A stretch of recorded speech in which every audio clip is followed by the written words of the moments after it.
So that just happened. This is Tyler Hansbrough, and you're listening to Locked On Tar Heels. You are Locked On Tar Heels, your daily podcast on the UNC Tar Heels. Part of the Locked On Podcast Network, your team every day. Hey there, what's up? It's Saturday, February 1st, 2025. Welcome into the Locked On Tar Heels podcast, the only daily North Carolina show out there.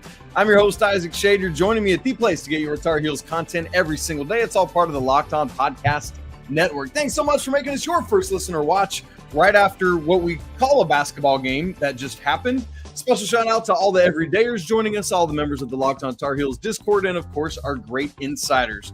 This live reaction postcast episode is brought to you by Game Time. Download the app, create an account, and use code LOCKEDONCollege for $20 off your first purchase. Joining me tonight, Tar Heel national champion and NBA shooting coach, Mr. Marc Campbell, and we are about to just let this one rip and light it up. We don't know what's going to happen, but there has been a lot of optimism. No, I'm just joking. There's not been much optimism pre-show, but we're going to dive in and get this going. Carolina falls in Hansbrough Indoor Stadium, 70-87 to Duke.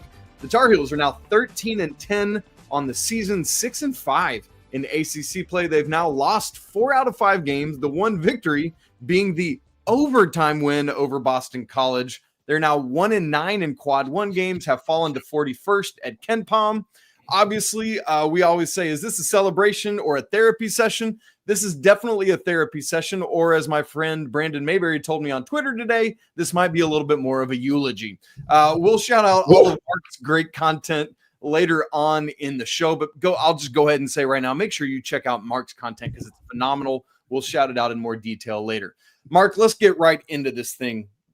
It was clear and obvious from the get-go, from word one, that Duke's height, Duke's switchability, Duke's defensive capability was far too much for North Carolina.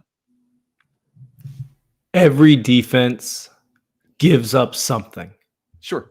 So to be just, oh, wow, they're a bigger, stronger, faster team, we should pack it up and go home is ridiculous.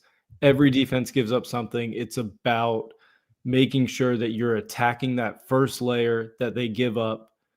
And then when they change, going to the next domino and the next domino, the next domino. And at no point did we start attacking the first layer that a switching defense gives up, which is either slipping screens or setting back screens to slip them, which is exactly what Duke did to us on the first possession. So to me, yes, like Duke is the story, but at some point, every defense is going to give you something. Like you got to start pressing on that button and see where it leads to. Okay, so Marc, what would that button have been? What would you have liked to seen? Because what I feel like I saw was a lot of dribbling, a lot of not back screens and slipping, a lot of not trying to move the ball, a lot of stagnation like we've seen at times. How would you have gone about attacking things differently? That's it. I mean, you said it, back screens and being able to slip screens. I think there was one where, the first play of the game for Duke, that's a perfect example. That was a back screen and going into a back cut. So anytime you're setting a back screen, if somebody's switching, they're on the top side of you and you have a lane to the basket, or setting a slip is basically going down to set a screen and then instead of setting it, slipping quickly to the basket. For us not to have any of those, and there was one we talked about a pre-show, Elliott coming down the left side of the court in the first half, Powell going to set a screen for Van Leuven, them having miscommunication, and Powell ends up under the basket, nobody around him. He's not looking for the ball. Elliott's not looking for the ball. We dumbfound lucked into it, and we still couldn't find it. And to not see us get to that stuff, to see our solution be, oh, wow, we have a switch on RJ Davis, or we have a switch on Elliott. Let's go ISO our guards at the top instead of getting things going via the pass, via player movement. It's frustrating. It's really frustrating to watch. So would the difference be, it felt like once Carolina got that switch, like there were multiple times that Malawach would get switched onto RJ or Ian, and then they were just like, all right, I'm content to settle for a step back three here.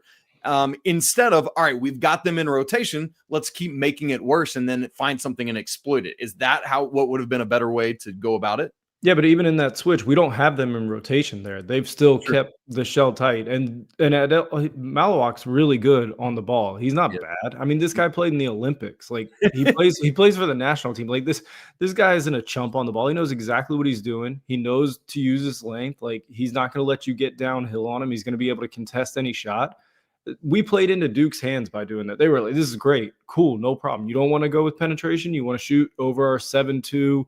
Mobile big man, step back 25 footers. Great. Have at it. We'll rebound and run every single possession. So yeah, no, we never had them in rotation. Never. And the shell was never cracked, as you said. The shell was never cracked. That's a much better you're right. I'm completely incorrect in saying that we had them in rotation because it was just the switch from the screen. It was basically switch, and our shooting allowed them to stay so compact and forced us into. I mean, Elliott threw a backdoor pass, and Flagg is just looking at him. He's staring at him. I didn't think it was. I thought he made a good play to start with, and then I saw the replay. He was just looking straight at him, and he threw the ball to him. So it was a really frustrating thing to not see us get into these actions that would be able to get some ball movement, get some player movement, get some rotations happening, and be able to play out of advantage situations. So. Yeah, not great. But the story is Duke, they were great. There are times when it's with Carolina's speed where it feels like there will be an opponent like SMU. It felt like they weren't ready for North Carolina's speed. It shell shocked them. They took an early timeout. It felt like Carolina seemed that way tonight with Duke's length and height and stuff, where it was just like they were just almost robotically motionless of like, oh, we can't do anything here. So what, like, how could you have either mentally or physically prepared better for that? I don't know. I mean, it's not like they didn't know that they were going to switch everything. Like, it's not like Duke just threw some random thing at them. Like, it's not like they didn't know they were going to switch everything 1 through 5. Right. So I don't know. I really don't know. And it's not like these guys haven't played against. I mean, like the guys that are on the court for Carolina are McDonald's All-Americans. Right. The guys that are on the court for Duke are McDonald's All-Americans. These guys have played against each other for the past 4 years. They know each other. They know exactly what the other one does. Like Ian Jackson and Drake Powell have seen Cooper Flagg. They played against them plenty of times on EYBL or high school stuff. Like this wasn't something new. Like it's SMU and Carolina or SMU and Duke. Like some of those guys have never seen one another. They've never played it. These guys know each other. Like they know exactly who they're playing. So yeah, I mean, they came out and punched us in the mouth and they didn't stop throwing punches. No. Mark, let's talk about Cooper Flagg because obviously he's one of the biggest national stories out there right now. He and Janai Broom from Auburn, the two front runners for National Player of the Year, 21 points tonight on 6 of 14 shooting, 3 of 5 from deep, 6 of 9 from the free throw line, triple-E, double-E kind of numbers, 8 boards, 7 assists, 2 blocks, and 3 steals to go along with it, my man. That is some crazy stuff. I mean, and he was sick apparently. Like that is just bonkers, right? So you as somebody that like studies this game and knows it and understands it at a level that most other humans can't even sniff, what is it that makes Cooper Flagg so freaking good at basketball? Okay, a couple things rolled into one. There's a lot of compounding when it comes to him. And the first thing is he is incredibly intelligent. His basketball IQ is off the charts. Rarely do you see him make the wrong play. I always call it hitting singles with clients. Like he's consistently just hitting singles, taking what the defense is giving him. So that's like number one, which is great, even if you're not an outlier anywhere. The second thing is he's an outlier athletically. He's truly special and gifted athletically. So when you stack those two things together, and there's some skill wrapped inside there. Like he can shoot it a little bit. He can put it on the floor. And that's probably the biggest thing is ball handling. So when you start to compound those three things together, that's special, special territory. And look, we haven't even mentioned the fact that, and maybe other people nationally don't know this, maybe even Carolina people don't know this, but Con Knippel is a phenomenally outstanding, offensively gifted player himself. Also has a very high IQ for basketball. So I love that verbiage you're using there of hitting singles. He was actually the leading scorer in this game for Duke, 22 points, 7 of 11 shooting, 5 boards, 5 assists himself, 2 steals and a block. So that freshman tandem, man, they just don't seem to be rattled or shaken or anything at all. Mark, what is it that you think makes This Duke team so very disciplined. I just felt like as Carolina couldn't do anything they needed to do, Duke on both ends of the court, it just felt like right play, right time, every time. Yeah, I think there's a lot of confidence and encouragement that comes from success doing the little things. And I think, this team, when you look at them, they don't not help each other. They don't not cover up. They don't not communicate. They don't not make the easy play. And I think when you start to get that ball rolling downhill and you're having success, it makes it easier and easier to see like, oh man, these little things are really the things that are going to do, the things that get us to the next level. The first day of practice at Carolina, Coach Williams always had the same thought for the day on the first day. And it was that it's amazing what can be achieved when nobody cares who gets the credit. And I think you have a guy like Flagg in there that is this special worldly talent who's going to be the number one pick, but he sets the tone of he's not out there looking for the credit. And when he plays that way, it's so much easier for everybody down the line to fall in line. And it makes it probably so incredibly simple for Scheyer to coach that stuff, because when your top guy is doing those things, you can say anything to anybody because you can always point to the example of like, this is how we play. So I think between Flagg and then Proctor is really, really steady for them and sets a wonderful tone. So yeah, like that stuff becomes so simple when your best guys just want to win and they don't care who gets the credit.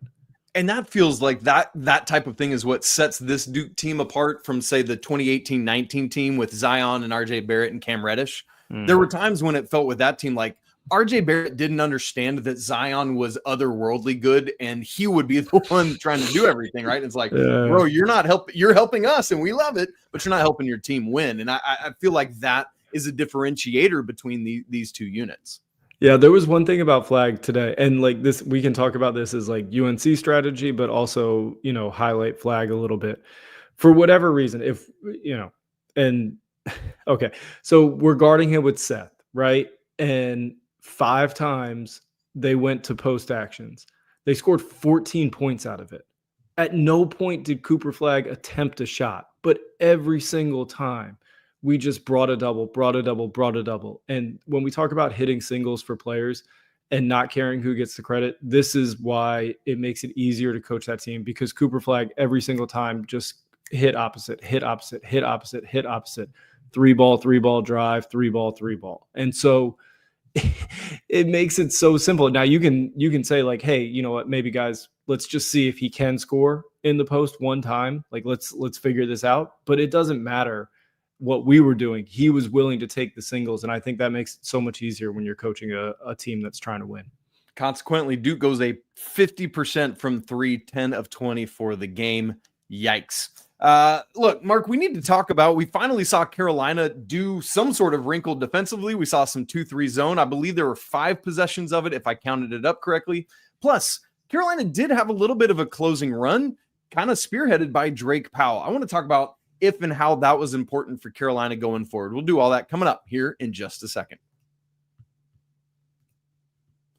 Right after I tell you about our good friends at Game Time. Attending NFL playoff games is an experience like no other. The energy, the excitement, connection with other fans, man, it's all unmatched. We only got one game left, man. That's next Sunday, the big game. You're going to want to make sure you have an opportunity to create memories like that you'll never forget. This year, Game Time is making it even easier to create those unforgettable moments with a new feature called Game Time Picks. It filters out all the fluff so you just see the best seats, the best prices, the best availability there is. I recently used those to grab tickets for my family for an event, and man, I was able to toggle the thing so I could see all-in prices, no surprise fees on the back end, could see views from the seat right there in the app. Tickets for next Saturday's game against Pitt. No midweek game for Carolina this week. I've found get-in-the-door seats for $67 to that game. Man, come on, support the Tar Heels. Got to get out of this rut. So take the guesswork out of buying tickets with Game Time. Download the app, create an account, and use code LOCKEDONCollege for $20 off your first purchase. Again, create an account and redeem code LOCKEDONCollege for $20 off. Terms do apply. Download the Game Time app today. Last-minute tickets, lowest prices, guaranteed. Mark, I've been asking for Carolina to just, when things aren't working, just try something. Throw some wrinkles in defensively. Let's see if, what's the worst that could happen? You lose? Oh, okay, great. So for the first time, unless I missed it in one of Carolina's earlier first 22 games of the season, I don't believe Carolina had played a single possession of zone all season long. I try to make sure that I am tracking those things, and I don't remember one of them. And then if I tracked it right tonight, there were 5 possessions of zone, one in the first half that came with Carolina already down 15. I didn't in my game notes write down the result of that possession, but in the 4 second half zone possessions, there was a Jalen Withers block, a Cooper Flagg baseline cut that resulted in free throws, a forced turnover by Carolina, and then a Cooper Flagg miss. Mark, what do you think about Coach Davis's decision to finally utilize some 2-3 zone in this game? I'm not super swayed either way. I mean, great, wonderful. If we felt like it was something we really needed to go to, could we go to it earlier? So I think there was a point that we used it, maybe that it was like a 30-point game or a 25-point game. So I think it's really hard to try to put any weight into that. I think there's kind of like a situation going on where the game is really over and you're kind of just going possession by possession and maybe trying to get some stuff. So I don't know. I mean, I think you could say it's a nice change of pace and it's a good change up pitch to have. I don't think you want to go into this is going to be our identity, but it's nice to be able to throw it in there to have a change of pace. Yeah. And we do have, when we played it, if I remember this correctly, when we played it, it was Withers, Lubin, and Tyson. Like, we had bigger players on the back line. And Drake Powell. Yeah, I don't think we want to play that with our 3 guards. Yeah, and I think I remember in the second half we did go to it a few times. I remember there being once Duke saw it a few times, they ran a clear out play and Cooper Flagg got a dunk or a dunk that he got fouled on. So I don't know that we want to be going to it that much, but I think, throwing it in there to change a pace, possession or two, I think that's great.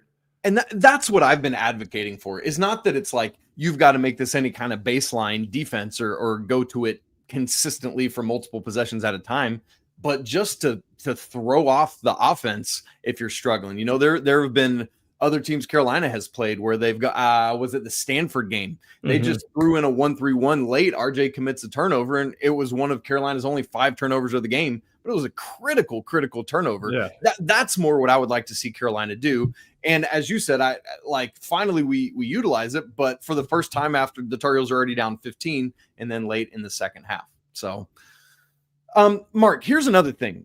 Carolina, in the world of Duke's already taken their foot off the gas, sure. Duke's up 32, 9 minutes to go. It's 45-77 at that point. Carolina, to their credit, goes on an 18-2 run to cut it to 63-79. Teams trade buckets for the final 17-point margin. That run, though, Mark, was chiefly fueled by Drake Powell, who had 10 of those 18 points. And I know it's at a point in the game when it's a moot point.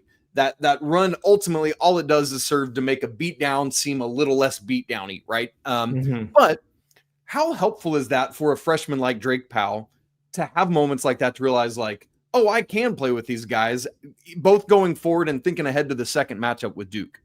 Yeah, I think you always want to look at it in that context, probably, of we can take this with us. And for him, I think, individually, it'd be great. Like, a few of those were corner threes where they were just catch and shoot, and it was really, really good shot prep. And I'm going to shoot it. Some of it was attacking the basket. So I think it would be great to see him be a lot more decisive on closeouts. And in that stretch, he was being. Now, it's a lot easier to do that, but that still means you have to do it. And then you can take the confidence into the next game, into the next game, into the next game. So yeah, it'd be great to see him carry that over because he is a talented player and he does have things to bring that aren't just on the defensive end of the floor. But the better the defense is, the more we can get out a lot of those buckets. You saw, like, he's in the flow of the game, and we didn't have any of those where we were really getting out and running from stops or rebounds or turnovers. Right. And I think that's where Drake's is most effective. And to that point, Carolina did end up with 10 fast break points. Wow, they were being stifled in that regard for a long time. Some of that's probably just late, points that don't matter. So, Mark, speaking of Drake, let's go to his freshman counterpoint. Ian Jackson. Ian's hit a little bit. I don't know if you'd call it the freshman wall lately, but he's not been pouring in those 20-point games that we had seen. Finishes this game 8 points, 2 of 6 shooting, 1 of 4 from 3. Perfect from the free throw line, where Carolina as a team was 11 for 14. But what is it? Is it teams changing what they're doing defensively to Ian? Is it Ian just like hitting that wall and he's just not being as efficient and effective? What have you seen from him both tonight against Duke and in recent games? I think there's probably a little bit of both. He's got a lot more tape on him now at the college level. I think there's a good bit of, okay, this is what Ian really wants to get to that's out there in terms of scouting report wise. So I think you start to see a lot more tendencies, and this is the first, counter move to Ian. I think Ian's first 15, 20 games, or 15, 18, that's his, I'm on the scene, right? That's the initial move. Now there's been a counter move of, this is how we're going to guard you. We're going to make you a little bit uncomfortable when it comes to catches, and we're going to get up and crowd you. We're not going to let you get to things. And so I think it's going to be on Ian to make an adjustment from that and start taking what defenses are trying to take away. And if he does that, then we talk about dominoes falling. Then the things that he was doing well before will start to open back up. But Ian, just like Drake, the more that he's out in transition, the more he's playing in an open court, the more he's playing not against the set defense, the better a player he is. And that goes for almost any player, but especially when you're really talented and athletic like Ian is. Like, the exponential, yield on points per possession when you can get more space when you're as talented and as athletic as Ian. So the more the team can really get going and the more he can get out in space is better, but he's going to have to start adjusting to what teams are trying to take away. And that's the next step for him over these next 10 games. Speaking of points per possession, Carolina did creep up over 1 near the end of the game, but Duke finishes 1.403 in points per possession. Good holy freak, Mark. That's insane. And they went cold at some point. I know. Yeah. She whiz. Okay. Yeah. So, there was kind of this interesting thing where Jalen Washington, thankfully is able to be back playing this game. Didn't start, but came off the bench. Was really effective in the first couple minutes. Scored 6 points, but quickly had to retreat back to the sideline with 2 first half fouls. Didn't come back in. Played 12 second half minutes, but no more points and didn't really do much. So that said, it seemed like he was going to be the most effective big, but ultimately it was Van Allen Lubin who was Carolina's best big in this game. I thought 7 points, 3 of 5 from the field. 6 boards, 3 blocks for him, and a steal in 21 minutes. But I mean, Mark, the front court just, I hate that it continues to be the storyline, but all the misses in the offseason continue to hurt and be exactly what we thought it was going to be. It's not just the front court, but it was, I don't want to dump this on Jay Wash and Van Allen Lubin. Like, I thought they played all right, Yep. They didn't play bad. I've really enjoyed Van Allen Lubin, actually. He's one of those guys where if you're looking for him to be your starter and the guy that carries you, like that's not what we need. But if you're looking for him to be a backup big, like, he's awesome. He does the little things really well. He had a possession tonight where he had 2 blocks back to back. Like, He's always in the right place in terms of help defense, always communicating. He's just not quite up to the level of talent or athleticism that you need from a starting big at this level. If you're trying to go win the ACC or play in the Final Four, or win a national championship, like you need a little bit more there. But for what he's brought, he's been great in his role, and he's really, reached whatever his ceiling is, he's got there. So I always think that that's awesome when players do that. That's absolutely right. And good to see Jay Wash back and just him kind of taking strides forward.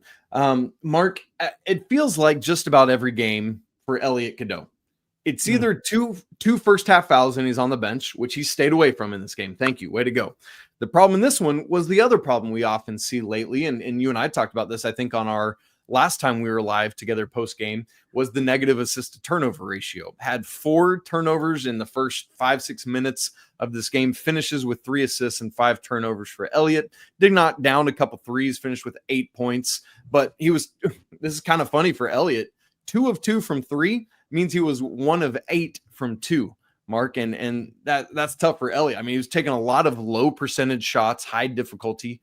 What are you seeing from Elliott in terms of leading this team as the point guard or inability to lead this team as the point guard? Man, I'm not out on Elliott. I think Elliott has a ton of talent. I think that it's really about him understanding where the moments are and how to make those moments with setups, playing neutral to attack. And neutral to attack, if you've ever driven a stick shift, if you're in neutral, you can go to fourth, you can go to fifth, you can go to second, right? You can go different places. And at too many times, Elliott is one speed, one level, one direction. And without getting to neutral, where then you can either upshift or downshift with change of speed, change of levels, change of direction, it makes it really easy to guard you when the other person is as athletic as you. Because playing defense is like playing football. Like it takes no skill, it takes technique. But playing offense, like you have to have skill. You have to be able to transfer power from your body to the basketball. And like if you're playing out of control, if you're not playing in rhythm and on balance, like it makes it so incredibly difficult for you to be effective against people who are as athletic as you. And when you saw Elliott, getting to the paint so many times, when I see him, a telltale sign is, he's getting there and there's no burst, there's no lift, he's off balance. He's, launching his body into, a defender. And at some point in high school, he was more athletic than everybody, so it was okay. And when you see him against Wake Forest or BC or teams where he's still more athletic, like it's okay. But when you look at your peers eye to eye, which is like what Duke is, you have to be able to go neutral to attack. You have to be able to play at different speeds. You have to be able to change levels, change directions. And so, like, to me, when I watch him, he's always behind the 8 ball when he plays people as athletic as him, because he's not able to get to that neutral attack enough. And that was, let's go back to the offseason before his freshman year. That was Cole Anthony's critique of Elliott, was that he needed to learn to play at different speeds. He needs to learn how to get that YMCA old man Wiley game, that he can do all that shit and what I think Cole, like being a pro, like what the thing is when it comes to, being ahead of the play, is it's not about your raw speed. It's not about being the fastest, because this was something that Coach Williams did at Carolina with Ty Lawson, and Ty was the fastest person I've ever seen. But if you just stand straight next to each other and you say, just run as fast as you can stay attached. But if all of a sudden you're allowed to go forward, you're allowed to go backwards, you're allowed to stop, you're allowed to start, it becomes impossible to stay attached to somebody. And so being able to change gears, being able to know that you're trying to set up actions, being able to lift your body and then load it down somewhere, like all that stuff matters. And Cole at that point had been in the league. And if you've been in the league, that everybody is your peer athletically, and you can't just try to overpower people with your speed. You can't try to overpower. You can't do that. It doesn't work there. You have to be able to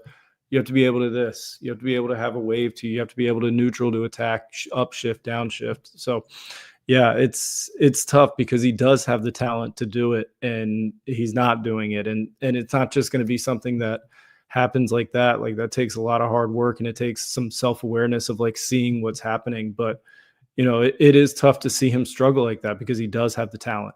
That's right.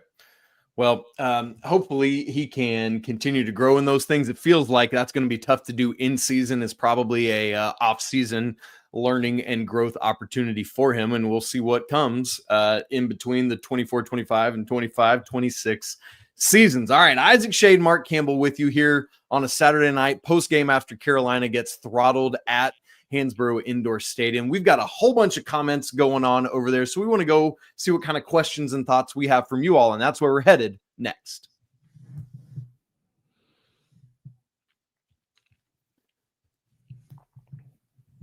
All right, Mark, I had seen the first question I wanted to get to. I'm sure they're great. There's just a lot of good stuff. The question, man, I gotta find this. Oh, here it is. This is from Dr. T-Man. I'm gonna assume that's what this is here. Who says, "Why isn't it coming up? Come on, man, happen."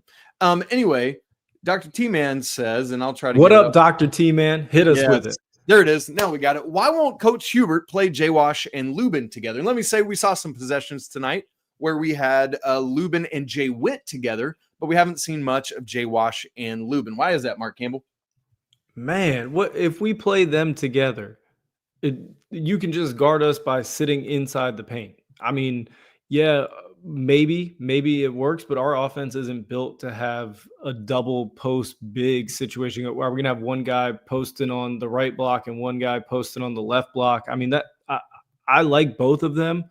I think that they can both play. I don't know that they can both play together, given the confines of our lineups and shooting and not only just them, but where the spacing would come from our guards as well. Because, it's not like we really bring a lot to the table spacing wise, guards wise, unless it's RJ or Ian.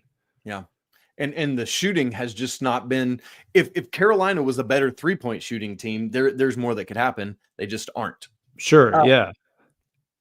So David Scott says it started with a horrible starting lineup. Let's remember this. Carolina's starting lineup is 6 foot tonight, 6'1", 6'3", 6'4", and 6'8". Duke's smallest rotation player is 6'5", meaning Duke's smallest rotation player was taller than 4 of Carolina's 5 starters. Okay, it started with a horrible starting lineup. Withers played well against Flagg. James Brown should get 10 to 15 minutes a game. He plays hard. So, Mark, I want to take 2 parts of this. First, the Jalen Withers side of it. I thought there were some things he did do well, but as per usual, tried to dribble a couple times, and it resulted in some turnovers. Had a corner 3. Had another time when he and somebody else wound up in the corner together. That was weird. How did you think, though, that he showed against Cooper Flagg on the defensive end of the court? I think everybody was kind of like meh against Cooper. Like, I don't know. You read his line earlier. Like, nobody was like, man, we're really holding Cooper down. Yeah. I think the thing about watching Duke tonight is if you want to try to key in on Cooper, they're like, no problem, go ahead. He's not the focal point of their offense in the same way as like a lead guard is. Like he's moved around everywhere. He can handle the ball. He can set screens. He can post. He can spot up. And they have other players around him. Knipple's really good with the ball in his hand. The kid Shion James, this guy was like a power forward for them last year, like breaking case of emergency. He's playing point guard. Like that's, he's a massive athlete out there on the floor. The big guy is really good. I mean, they ran anything with him. He's a vertical floor spacer. So like Cooper is playing off of guys. Cooper is creating actions for guys. So, to say that anybody really did well on him tonight, I don't think so. And then the other part of this, James Brown should get 10 to 15 minutes a game. He plays hard. I'll pretty regularly get comments from folks, whether on lives or on other shows, asking for James Brown to get some more playing time. He does seem to play hard, but obviously he's a freshman who has some growth and things to do. Mark, why do you think it is, from your opinion, that JB doesn't get more time? I don't know. I really don't. I think that's one of those things that we don't get to see what's going on in practice. We have no clue kind of where he's at in his development in terms of what he understands about the offense, what he understands about the defense. So I think it's really hard. Coach Davis, all those coaches, they're watching him every single day. I think they know a little bit more about where he's at and how they feel about him on the court. When he does get out there, I usually do like the stuff he does, but I think like his last bucket, it's really easy to be like, oh, he plays hard, but I think that's like one of those like out of control things where I'm not sure you would really want that as like the third play of the game. And if he makes it, great. If he misses it, you would be like, this is awful. So yeah. I don't know. I haven't seen enough to have a real opinion on that. And I would defer to the people that are seeing him every day. Okay.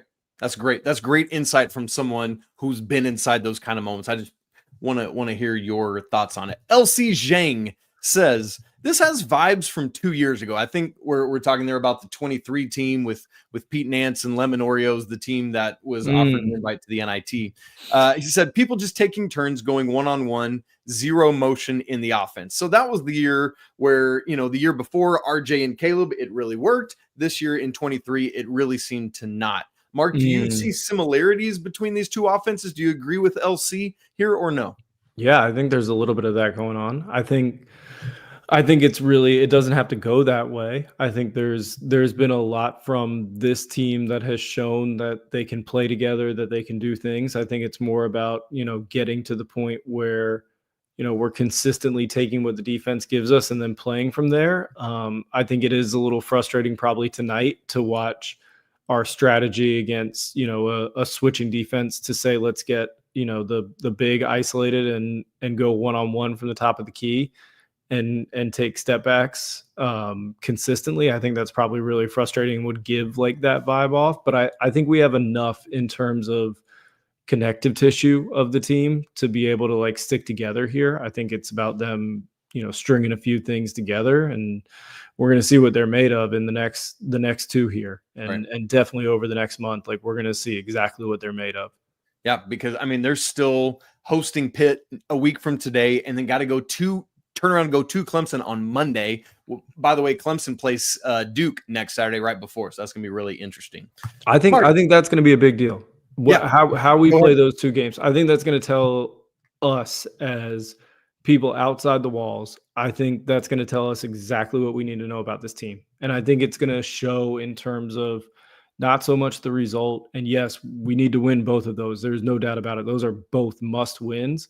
But I think what we really need to see is, like, what does this team look like when they come out on the court for the first 5 minutes of their next game? Like, are they connected? Are they communicating?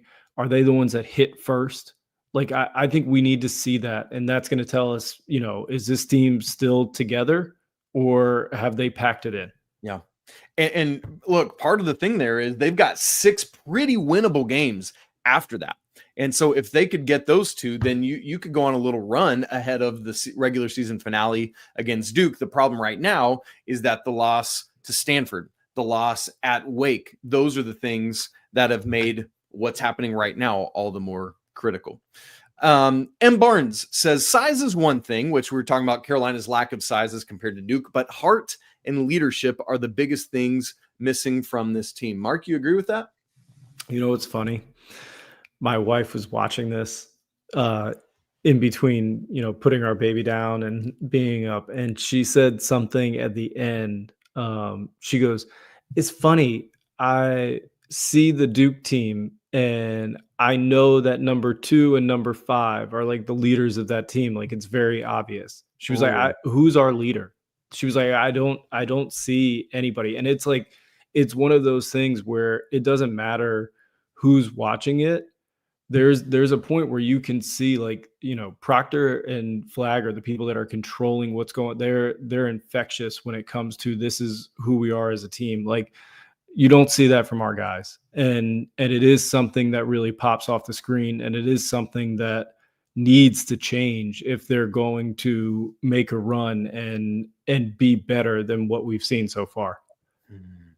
Man, look at Mama Campbell coming in. She's insightful. Yeah. But I think that is really telling, though. If you just walked in and watched these two teams playing, who's got leadership and who doesn't? Who's got heart and who doesn't? And look, I know that Carolina is playing with heart. They desire to win, but I think this is more about the leadership side of it. And so, man, yeah, like it's true. Like, I was thinking about it when she said it, and it was like one of those things where it's like that you don't see a North Star for us when we're out there, of like, everybody looks to this person like they got us. Like, anything's going on, like, they got us. And so I think that's something that, like, definitely has to change. Like, somebody, and you would hope it would be RJ, and if not RJ, then it would be Elliott. But like, it's really tough. Like, for Elliott, it's really tough when he's throwing the ball everywhere to be the one that's, hey, follow me. Like, there's a certain level of when you play that position, like, you can't be giving it away that much. Like, you can't be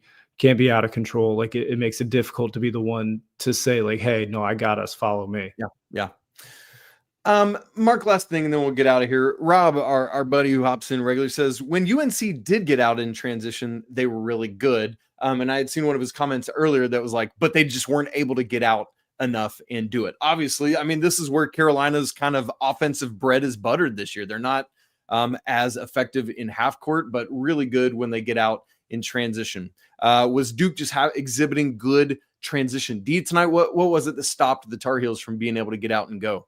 Was it against BC, or when were we out in transition? Was it the Kansas game? I don't remember.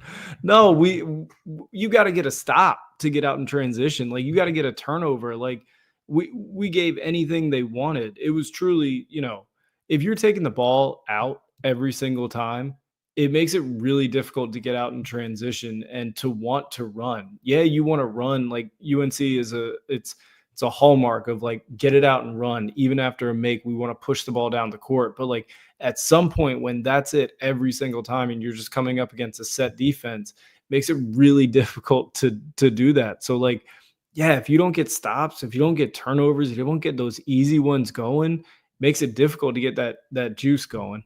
When we like to get the juice going, Marc Campbell. Yeah. Very much like to get the juice. I believe there are a lot of the Tar Heel family that are probably having some sorts of juice tonight that are not of the orange or apple variety. No, they're not. They're not. Marc Campbell, look, brother, always great to have you on. Really appreciate your just next level insight that you bring to the game of basketball, but to the Tar Heels, obviously, specifically. Folks, if you have not dived in on Marc's stuff yet, let me just tell you a couple places you can find it. On YouTube, Marc has great content there. It's just at Low Man Help, all one word together. Same thing. He's got a great newsletter on Substack. It's just lowmanhelp.substack.com. You can subscribe to that and it'll come into your inbox. I'm subscribed to that, but here's the deal. It ain't just about me. There's over 100 NBA personnel that are subscribed to this thing, including 10 GMs, 5 former and current head coaches. Marc on there does a really good job of trying his best to provide content that is like serious, like next level basketball content, but while still making it accessible for people who might be learning and trying to get some education. No agenda, no like, here's my favorites. He's just sharing what his eyeballs see, but does it in these fun and engaging ways. So if you're into basketball and want to learn more, become a better educated fan of the game because you love it, man, this is the place for you. Low Man Help. Check it out and see what this league reads, watches, and listens to with Marc Campbell. Great stuff. My man, we got a week off for Carolina before they play again next Saturday, hosting Pitt inside the Smith Center. Very quickly, because I know, it's late on a Saturday night. We got to get out of here. What does Carolina need to do this week ahead of hosting Pitt and the crazy Capels? I think we gotta figure out who we're gonna be. And it's really easy to reference back Coach Williams' thought for the days for different ones, but I think the whole point of it is you're supposed to take them with you and be able to apply them in different situations in your life. So another one that he would use quite often would be that you can look at things as stumbling blocks or stepping stones. And at some point, this is either going to be all stumbling blocks for us or stepping stones. And so if they don't come out of this week and really for those first 5 minutes, I feel like will tell me a lot, and the Pitt game will tell me almost everything I need to know about them. And makes and misses don't matter to me. Makes and misses will happen, but I want to see process. I want to see process. I want to see that we're the ones hitting first. I want to see clean and crisp switches, communications, process in terms of making the right play, passes, shooting the shots you should shoot, attacking when you should attack. That's all I want to see. I just want to see, are we going to be a team that is going to come together and like push, or are we going to pack it in? Because if we're going to pack it in now. Man, okay. Well, we'll be all dialed in, tuned in for all of that. Folks, thanks so much for tuning in on a Saturday night for this therapy session, or as we joked about earlier, maybe a little bit of a eulogy because it always hurts to drop one to the Dukies. Thankfully, though, we made it respectable, and it wasn't the worst loss to Duke in history, which I feared at some point might happen, which was a 35-point defeat back in February 29th of 1964, by the way. So this was not that, thank goodness. If you're not subscribed to Locked On Tar Heels already on YouTube, make sure you do that. 10-3. Help us get to 10,000 subscribers in the first 3 years of the show. We got a month to do it, and we're just under 250 people away. Why don't you be the next subscriber? If you haven't joined the Locked On Tar Heels Discord, we'd love to have you there. It's a great place for Tar Heels fans to come and just hang out and chat. Free to join, links in the show notes. And Locked On Tar Heels Insiders, a way to go next level, in depth. You get one-on-one conversations with me and other great perks as well. Folks, it's always a great day to be a Tar Heel. Big thanks again to our buddy Marc Campbell for hopping on with us. We'll talk again Monday to unpack more of this, plus what happens with the women's game tomorrow and so much more. But until then, peace.